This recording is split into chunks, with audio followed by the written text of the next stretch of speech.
में बदल जाती है। आतंकी वारदातें कुछ दिनों के बाद आंकड़े बनते जाते हैं इतिहास। कुछ एक सालों बाद न आंकड़े बदलते हैं न इतिहास, मरते जाते हैं मासूम एक एक के बाद। ये आलमे वहशत है जिसे ना खत्म होना है। हम मान बैठते हैं हर हादसे के बाद। कब तक मरेंगे मासूम, कोई तो बताए। हद की हमें कोई सीमा तो समझाए। बस अब बहुत हुआ संघर्ष, अब हो ही जाए रण, वो भी बेहद भीषण।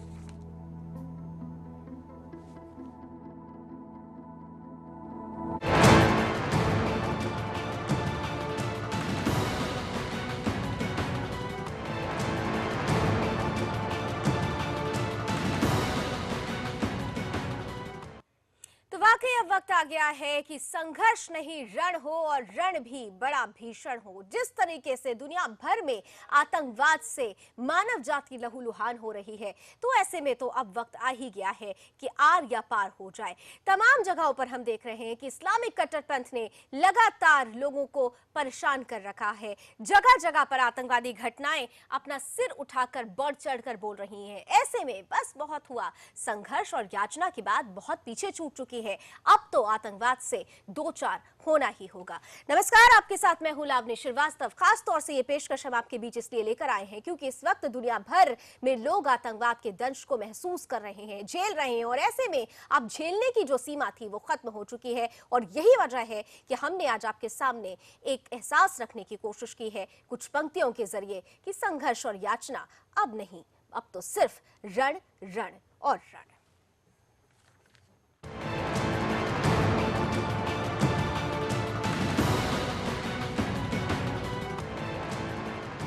तुर्की में राष्ट्रपति रेचेप तैय्यप एर्दोआन के इस्लामिक कट्टरवाद के खिलाफ सेना ने तख्तापलट की नाकाम कोशिश की।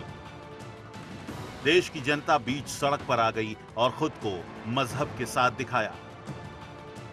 इस टकराव में सैकड़ों लोग मारे गए, हजारों जख्मी हुए। तुर्की में पहले भी कई बार इस्लामिक कट्टरवाद और खुली सोच के बीच टकराव हो चुका है।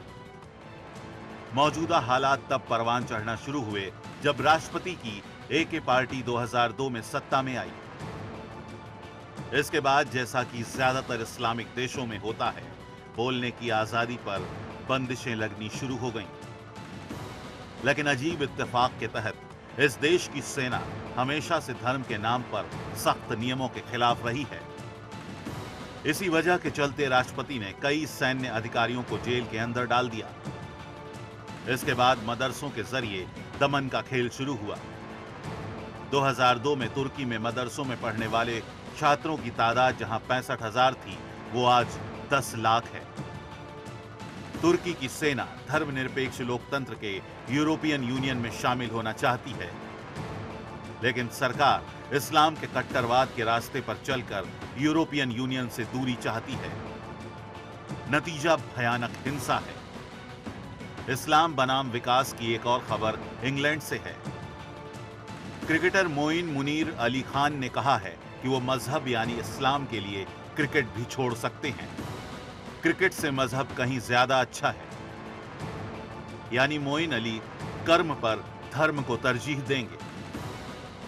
हालिया फ्रांस के नीस में आतंकी हमला, या फिर चंद रोज पहले पेरिस अटैक, कश्मीर में भारी तनाव, बांग्लादेश के कैफे में निर्दोषों का मारा जाना, सऊदी अरब की मदीना मस्जिद का खून से लाल होना, यह सब इस्लामिक कट्टरवाद का नतीजा है।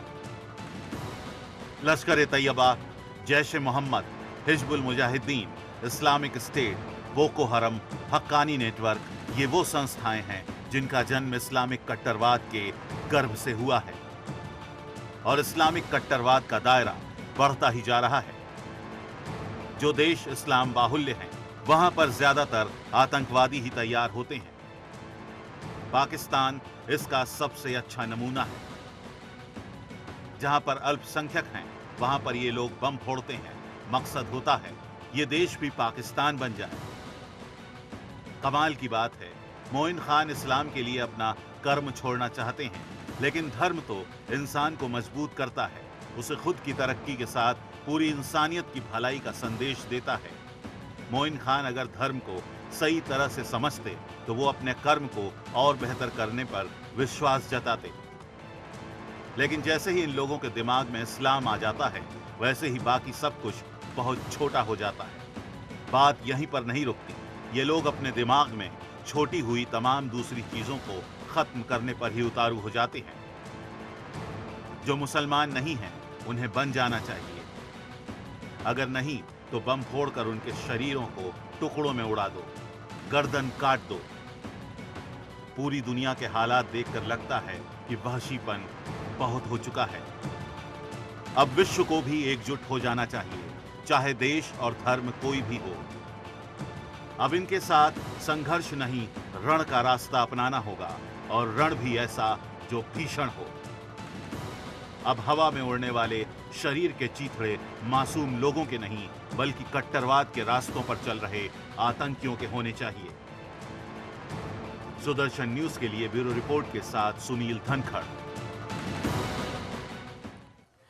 तो दुनिया भर के हालात को देखते हुए राष्ट्र कवि दिनकर की ये पंक्तियां बिल्कुल सटीक बैठती हैं। हालांकि उन्होंने दुर्योधन और भगवान श्री कृष्ण के संवाद को यहाँ रखते हुए कहा था कि याचना नहीं रण हो, लेकिन हम तो अब यही कहेंगे कि ना तो याचना ना तो संघर्ष, बहुत हो चुका है। अब वाकई रण की आवश्यकता ही है। जिस तरीके से दुनिया भर में इस्लामिक आतंकवाद फैलता जा रहा है, ऐसे में स्थिति से निपटने के लिए युद्ध जैसी नौबत ही आ चुकी है। मेरे साथ दो मेहमान इस वक्त जुड़ चुके हैं, मैं स्वागत करना चाहूंगी। मेरे साथ जाने माने रक्षा विशेषज्ञ BD Mishra ji phone line पर जुड़ रहे हैं, बहुत बहुत स्वागत है बीडी जी आपका। और साथ ही साथ जाने माने इस्लामिक स्कॉलर मौलाना वसीम अहमद गाजी भी हमारे साथ जुड़ रहे हैं। मौलाना साहब आपका भी बहुत बहुत स्वागत है। मैं शुरुआत बीडी मिश्रा जी से करना चाहूंगी। बीडी मिश्रा जी, आप देख रहे हैं दुनिया भर से, मिडिल ईस्ट से तो जो तस्वीरें आ रही हैं आतंकवाद की, वो हम देख रहे हैं, लेकिन अब तो जगह जगह पर, यूरोप हो, एशिया हो, दुनिया भर में इस्लामिक आतंकवाद बढ़ता जा रहा है। आपको नहीं लगता कि हम जो बात कह रहे हैं कि अब बस बहुत हो गया, संघर्ष अब नहीं होगा, अब सीधे सीधे रण होना चाहिए? हेलो जी, लास्ट में आपकी स्पीच क्लियर नहीं थी जी, फिर बताएंगे। मैं बीडी मिश्रा जी, हम हेलो? देख रहे हैं दुनिया भर हेलो? में आतंकवाद फैलता जा रहा है। हेलो जी, आपको मेरी आवाज पहुंच रही है सर? हेलो शायद बीडी मिश्रा जी तक हमारी आवाज नहीं पहुंच पा रही है। बहरहाल उन तक हम जाएं, उससे पहले मौलाना वसीम अहमद गाजी जी से मैं पूछना चाहूंगी। गाजी साहब, एक बहुत अहम सवाल आपसे करने वाली हूँ। जहां पर भी हम देख रहे हैं दुनिया भर में आतंकवाद की तस्वीर सामने आती है, तो इस्लामिक आतंकवाद, इस्लामिक चरमपंथियों की तस्वीर सबसे पहले सामने आ जाती है। इस्लाम के नाम पर जगह जगह खून खराबा हो रहा है। ये मजहब सबसे आगे क्यों आ जाता है? जब कभी भी हम विकास की बात करते हैं, राष्ट्रवाद की बात करते हैं, ये मजहब के नाम पे ऐसी तस्वीरें आ जाती हैं। कितना सही है ये? देखिए, दो चीजें अलग अलग हैं। इस्लाम अलग चीज है, और जो मुसलमान हैं, अरब हैं, टर्की हैं, जो ये आज फ्रांस में हो, इसका इस्लाम से दूर तक ताल्लुक नहीं है। इस्लाम क्या था? जो ईश्वर के दूत मोहम्मद साहब थे, वो, और उनके बाद जो उनके जो शुद्ध मित्र थे, उसके बाद इस्लाम कंप्लीट हो गया। इस्लाम में कोई चीज ना जोड़ी जा सकती है, ना इस्लाम से कोई चीज निकाली जा सकती है। और प्यारे नबी मोहम्मद साहब, लेकिन यहाँ पर आप गाजी साहब, लेकिन जब कभी भी हम ये आतंकवाद की तस्वीर या खबरें देखते हैं, उसमें कहीं पर भी इस बात का जिक्र नहीं होता। हम देखते हैं कि इस्लामिक चरमपंथी सीधे तौर पर कहते हैं कि आयतें पढ़ो और नहीं पढ़ोगे तो तुम्हें गोली मारेंगे, और ऐसी ही स्थिति हो रही है। अभी ये जो फ्रांस में हुआ है, ये कोई मुसलमान, कोई मुस्लिम, कोई इंसान, वो जो फ्रांस में हुआ है, क्या कोई मुसलमान कर सकता है? इस्लाम पर चलने वाला कोई इंसान भी जो फ्रांस में उसने ट्रक से, वो एक पागल है, उसका इस्लाम से कोई ताल्लुक नहीं है, उसका किसी धर्म से कोई ताल्लुक नहीं है। लेकिन गाजी साहब, हम देखते हैं कि दुनिया भर में, यहाँ तक कि अपने देश में भी कई ऐसे धर्मगुरु हैं जो इस्लाम के नाम पर तो अपने आप को धर्मगुरु कहते हैं, लेकिन इस्लाम के नाम पर ही लोगों को भड़काते हुए नजर आते हैं। जाकिर नाइक इसका सबसे बड़ा उदाहरण है।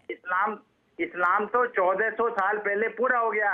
अब कोई अगर इस्लाम का नाम यूज करके किसी को भड़काता है, तो ये तो ऐसे मौलानाओं की फैक्ट्री को क्यों नहीं रोकते हैं आप लोग? अगर ये जो मौलाना है, ये मौलाना का इस्लाम और इस्लाम से कोई देखिए, अगर कोई भी आदमी जिहाद की बात करता है, अगर कोई भी आदमी किसी को मारने की बात करता है, कोई भी आदमी ब्लास्ट करता है, तो उसका ताल्लुक इस्लाम में, उसे मुसलमान होने से मैं उसको मैं भी मौलाना हूँ, मैं इनकार करता हूँ, वो इस्लाम में नहीं है। ठीक है गाजी साहब, हम समझ गए। गाजी साहब, आपकी बात स्वागत योग्य है, लेकिन आपकी बात बहुत कम लोग समझते हैं। ज्यादातर लोगों ने इस्लाम के नाम पर जो तस्वीर पेश की है वो बदरंग है।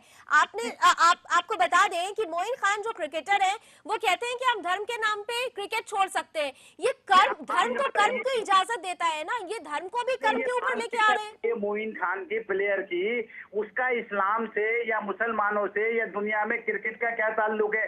क्रिकेट एक अच्छा सिविलाइज बहुत अच्छी बात आपने कही, लेकिन लोग धर्म को क्यों ऊपर ले आते हैं, क्यों इस्लाम को ऊपर ले आते हैं, यही सबसे बड़ी बात है। इस तरीके से आप बताएं, सियासत में लोग सेवा करने के लिए आते हैं, उसके बाद डकैतियां डालते हैं, मंत्री बनते हैं, डाका डालते हैं, पूरे मुल्क को लूट लेते हैं, तो अब ये तो नहीं कह सकते सियासत गलत है।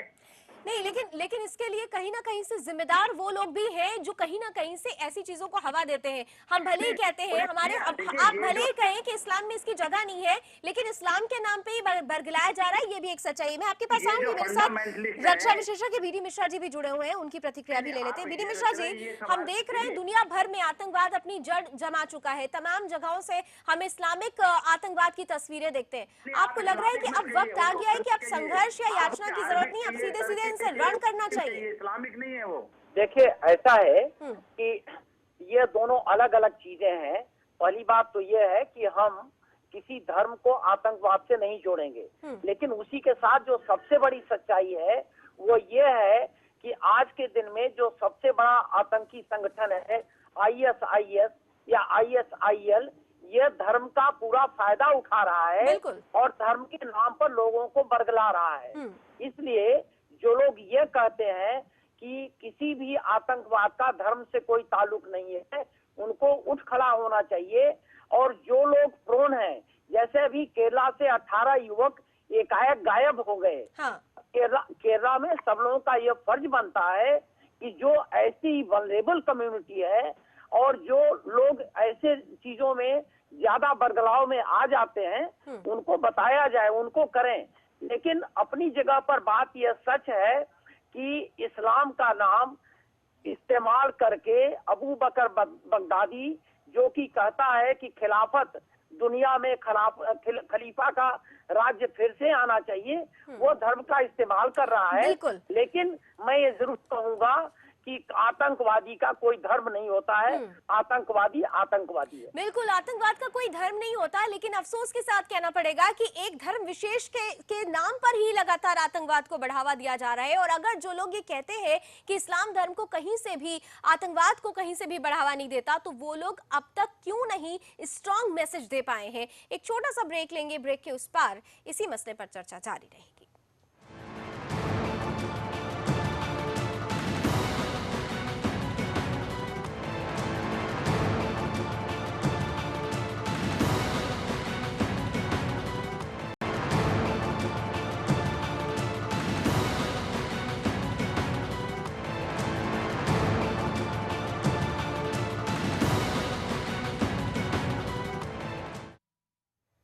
आज हम बात कर रहे हैं दुनिया भर में आतंकवाद का दंश झेल रहे लोगों के लिए। अब क्या वक्त आ गया है कि उन्हें सीधे तौर पर इस्लामिक कट्टरपंथ को एक जवाब देने की जरूरत है, और जवाब भी हल्के में नहीं, एक बड़े रूप में देना होगा, तभी शायद स्थिति में सुधार होगा। मौलाना गाजी साहब हमारे साथ बने हुए हैं। गाजी साहब, सीधे तौर पर हम देखते हैं कि आए दिन खबरें आती हैं कि मदरसों पर हमले हुए, दुनिया भर में हम देखते हैं कि कई मदरसों में हमले होते हैं, कई लोग मारे जाते हैं, लेकिन मक्का मदीना में जब वहां पे हमला हो जाता है, जो आप लोगों के लिए सबसे ज्यादा पवित्र स्थल है, ऐसी जगह पर भी हमला हो रहा है, तो ये इस्लामिक कट्टरपंथ, इस्लामी चरमपंथ सोचते क्या है? ये चरमपंथी क्या संदेश देने की कोशिश कर रहे हैं? देखिए, मदीने में जब ब्लास्ट हुआ है, हमला हुआ है, तो उसके बाद से तो ये साबित हो गया कि इस्लाम का इन लोगों से दूर तक ताल्लुक नहीं है। आप देखिए, आप इस पे एक बार कभी सीरियस डिबेट कीजिए कि ये जितने भी ब्लास्ट होते हैं, चाहे वो फ्रांस में हुआ है, चाहे वो मदीने में हुआ है, चाहे वो इंडिया में होता है, चाहे वो कश्मीर में डिस्टरबेंस हो रहे हैं, चाहे वो बुरहानुद्दीन की आड़ में जो है कश्मीर में बदअमनी फैलाई जा रही है, इसका फायदा किसको है? इस्लाम को तो कोई फायदा नहीं है, ना मुसलमानों को इसका कोई फायदा तो है। गाजी साहब, आप जो बातें कह रहे हैं, आप जो बातें कह रहे हैं वो स्वागत योग्य है, लेकिन आप जैसे लोग आके सामने क्यों नहीं आके इसको कंडेम करते हैं? क्यों नहीं कोई धर्मगुरु, मोदी जी से पाकिस्तान तमाम धर्मगुरु, मौलाना या धर्मगुरु सामने आकर इसको क्यों नहीं कंडेम करते हैं? वो तो सीधे तौर पर इस्लाम के नाम पर जिहाद की बात करते हैं। मेरे पास तो कोई पावर है नहीं। मैंने तो मोदी जी से कहा कि कश्मीर में जो 50 साल से हो रहा है, पॉलिटिकल पार्टीज की तरफ आप लोग क्यों चले जाते हैं? आप लोग बीजेपी, कांग्रेस या किसी भी पॉलिटिकल पार्टी की तरफ क्यों जाते हैं? पाकिस्तान पे अगर आप नहीं करते, गाजी साहब, हमें ये बात समझ नहीं आ रही है, ये बात मुझे समझ में नहीं आ रही है कि धर्मगुरु पॉलिटिकल पार्टीज की तरफ क्यों जाने लगते हैं। उनकी भी अपनी कुछ भूमिका है, समाज में उनकी भूमिका है, वो अपनी भूमिका निभाए ना। अगर धर्मगुरु कोई बोलेगा तो कहाँ, कैसे मैसेज जाएगा, कैसे मैसेज जाएगा, आप बताइए। बीडी मिश्रा जी, आपके पास आ रही हूँ। बीडी मिश्रा जी, आप मौलाना गाजी साहब की बात सुन रहे हैं। हम अक्सर देखते हैं कि जब कभी भी हम एक स्ट्रॉन्ग मैसेज मौलाना साहब लोगों की तरफ से मांगने की कोशिश करते हैं तो वो पॉलिटिकल पार्टीज के ऊपर सीधे तौर पर डिपेंडेंसी दिखा देते हैं। ये कहाँ तक एक्सेप्टेबल है? सवाल फिर से करिएगा। बीडी मिश्रा जी, आप देख रहे हैं कि आतंकवाद के नाम पर जब कभी भी कहा जाता है कि मौलाना लोगों को, मौलवियों को, धर्मगुरुओं को, इस्लाम धर्मगुरुओं को एकजुट आ जाना चाहिए, तो तमाम तरीके से सीधे कहीं ना कहीं से किसी पॉलिटिकल पार्टी या सरकार के ऊपर वो डालने की कोशिश करते हैं। एकजुटता नहीं दिखाई देती है। मैं थोड़ा इससे हटके सोचता हूँ और मेरी ओपिनियन थोड़ा हटके है। मेरी ओपिनियन ये है कि क्या पूरे विश्व के मुसलमान ये समझते हैं कि जो अबू बकर बगदादी का मुहिम है कि खलीफा का राज्य फिर स्थापित करें, ये सही है या गलत है? प्रश्न यह है कि खलीफा का राज्य फिर से स्थापित किया जाए, यह बात सही है या गलत है? इस पर जवाब चाहिए।